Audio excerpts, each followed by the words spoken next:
I suddenly found myself in a standing upright position, wide awake. I knew I was awake. The trouble was, it was pitch black. And my first thought was, why on earth those doctors can't turn the lights out in here? What kind of hospital is this? As I stood there, wondering how long I'd been asleep for and why the lights were out, I thought, well, don't freak out. Let your eyes accustom to the dark. Maybe you've woken up too quick. So I kept looking, thinking my pupils had dilated. No light. Couldn't see a thing. It was pitch black, like a dark room. So, well, okay. There must be some light in here somewhere. So I turned around 360 degrees, checking out to see if there's some light. Couldn't see a thing. As I went out to my right, I couldn't find the wall. I thought, that's weird. Have they moved me? So I started moving back to the left, groping around looking for my beard. Couldn't find it. I thought, great, you idiot, now you've lost your beard. How on earth did you do that? So as I'm groping around physically trying to find my beard, the next thought that comes into my mind is that it's so dark in here, you can't seem to see your hand in front of your face. So I brought my hand up to where my face should be, and it seemed to pass straight through, as if there was no physical form there. I thought, that's impossible. You can't miss your head. I went for my physical body, absolutely nothing. I thought, what the heck's going on? It's like I'm out of my physical form. It's like I'm transparent, yet I have the sensation of being a total human being standing there. Ian, who I am, appears to be standing here. What's happened? And as I stood there, I began to sense something out to my right looking at me. In front of me, I felt like invisible eyes or something or someone checking me out. The darkness had an evil presence, a cold, encroaching evil pervading the atmosphere.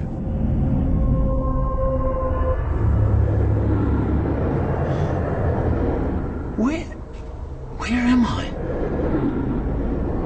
Shut up!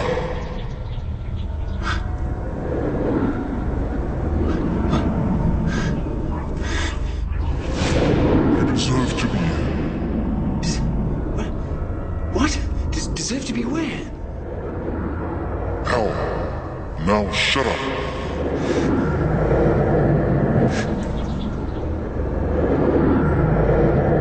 As I stood there, realizing I could actually be in hell, a radiant beam of light pierced through the darkness above me.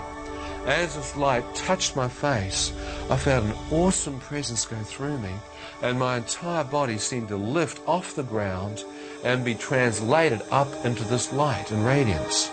As I'm being drawn up into it, I can see that it's coming from a circular-shaped opening far above me. I feel like a speck of dust being drawn towards this light. As I'm being drawn up towards it, I thought, is this real? I looked back over my shoulder, and far beneath me, I could see the darkness. Still not understanding what this light was, I began to move up to the opening, enter it. As I was drawn into the opening, I could now see that it was a tunnel. As I looked along the length of it, I could see the source of the radiance. My first thought is the center of the universe. Look at the light. Look at the power coming from there. As I'm being moved towards it, I watch as a wave of radiance comes up. As this wave of light comes off the source, it touches me, and I feel warmth, comfort. All that kind of fear and darkness just seems to go out of me, and I feel a living light go through me. Shafts of radiance came out from the central core. It was like a white fire. Phenomenal radiance in the central core. From that, I watched this brilliant light piercing out, and I thought, even the stars in the universe, even the constellations must find their energy source from this focal point. What is that light? Is there someone in there surrounded by this radiance? As I questioned that in my own mind, a voice spoke to me from the center of the light. The moment I hear his voice, I recognize it to be the same voice that spoke to me in the ambulance, telling me the Lord's Prayer and whether I'd forgive. And he said, "Ian, do you wish to return? If you wish to return, you must see in a new light."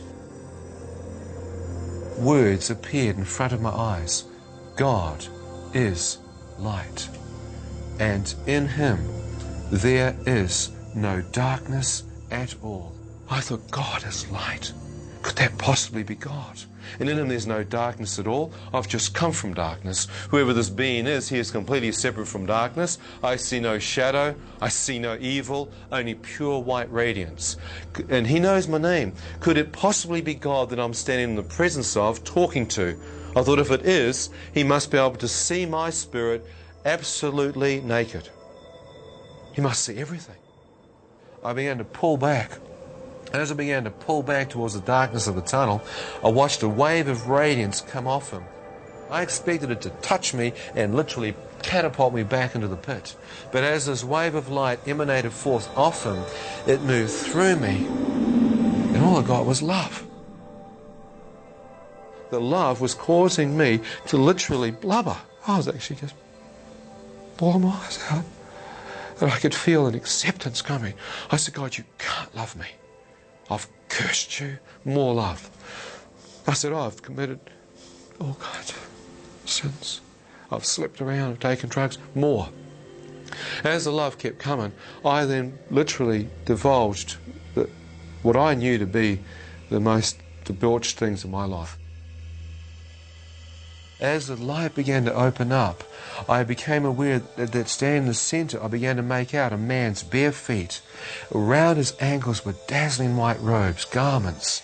Not garments of cloth, but garments of light. As I looked out and saw that, I began to lift my face up to see the chest of the man, and his arms are outstretched with dazzling white robes, as if to welcome me. As I looked, I knew that I was looking upon God. Such... You're just awestruck. You can't be prepared.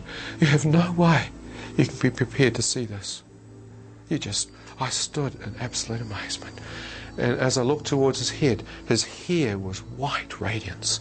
Out of his face appeared to be light billowing forth, literally permeating out of his entire face. You couldn't see the features of his face because the light was 7 to 10 times brighter than all the light I'd seen, and it was literally emanating forth from his face. I began walking closer towards him,